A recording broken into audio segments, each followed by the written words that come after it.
Today we talk about Eid al-Fitr. হুজুর আরবিতে খুতবা না পড়ায় যে ইংলিশে খুতবা পড়ায় কে? আরে বাবা এটা তো ভাইরাল হুজুর। ওই কথায় কথা ইংলিশ ফুটায় বলেই তো ওনারা নিয়ে আসে। Either namaz 6 takbir. 6 takbir. Number 1 takbir is hands up.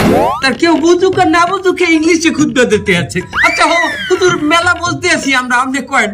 সম্মানিত ভিউয়ার্স, আপনারা যারা আমার এই বয়ানটি আমার এই লাইভের মাধ্যমে দেখতেছেন তারা অবশ্যই আমার চ্যানেলটি সাবস্ক্রাইব করবেন।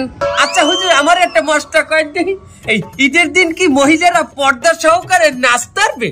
পর্দা সহকারে মহিলারা অবশ্যই নাচতে পারবে, কিন্তু নোরা ফতেহির মতো না, ক্যাটরিনা কাইফের মতো না। আপনি নুরা ফতেহি চেনেন কেমনে? ক্যাটরিনা কাইফকে চেনেন কেমনে? দোয়া খাই গেলাম নাকি?